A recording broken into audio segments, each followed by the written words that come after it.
بسم اللہ الرحمن الرحیم۔ نوجوان شادی شدہ عورتوں کو اولاد کا نہ ہونا اسے بچپن کہتے ہیں۔ صحت مند جوڑے کو اولاد نہ ہونا بدقسمتی سمجھا جاتا ہے اور اس کی ذمہ داری تمام عورت پر ڈال دی جاتی ہے۔ اب بھی ایسے متعدد خاندان ہیں جن میں لڑائیاں جھگڑے ہو رہے ہیں، مرد دوسری شادی کر رہے ہیں، مگر اس بیچاری کا کیا قصور کہ اس میں کوئی بیماری ہوتی یا میاں صاحب بیمار ہوتے یا پھر حکم الہی ہوتا۔ یہ سب اولاد جیسی نعمت میسر سب کو نہیں ہے۔ اس اسباب کے دو حصے ہیں، ایک پیدائشی خلقی یا غیر خلقی یا مرضی۔ رحم، خصیۃ الرحم کے پیدائش، نقائص، بچہ دانی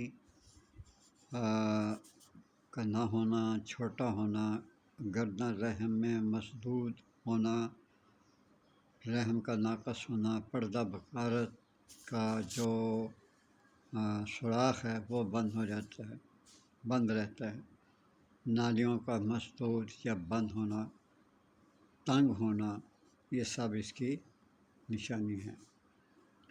یا کوئی رسولی ہے اندر تو اس کی وجہ ہو سکتی ہے، لیکن عورتوں کا اس میں کیا قصور ہے؟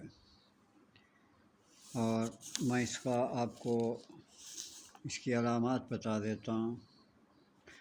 علامات یہ ہے کہ عورتوں کو تشخیص مرض کیا جائے، علاج میں مذکورہ یا بالا امراض کی رعایت رکھ کر اس کے مطابق علاج کیا جائے۔ تو یہ تو سب کچھ ذہن میں آتا ہے۔ مردوں کی طرف سے سوراخ ہوتا ہے، انہیں کمزوری یا مشزنی کرتے ہیں، مریض حالت انزال مادہ منی کے امراض یا شدید امراض میں مبتلا ہوتے ہیں، جس کی وجہ سے بچہ نہیں ہوتا، لیکن قصور جو ہے وہ ہم عورتوں پر ڈال دیتے ہیں کہ یہ عورت جو ہے بانجھ ہے۔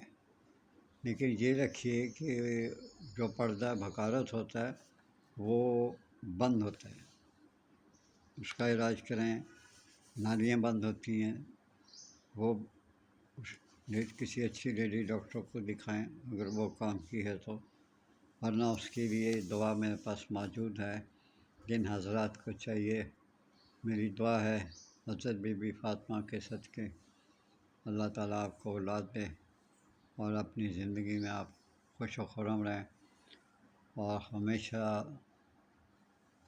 آپ کو اللہ تعالیٰ مایوسیوں سے بچائے۔ میں یہی آپ سے دعا کر سکتا ہوں کہ اللہ تعالیٰ آپ پر رحم فرمائے۔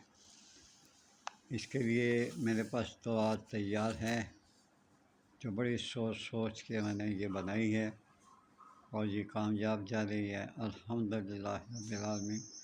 کسی پیارے بھائی کو خیال آ جائے اپنی بیوی پر کہ دوسری شادی نہ کروں اور وہ علاج کرا لے اپنی بیوی کا، تو میرا خیال بہت بہتر ہے۔ اجازت چاہتا ہوں، اللہ حافظ۔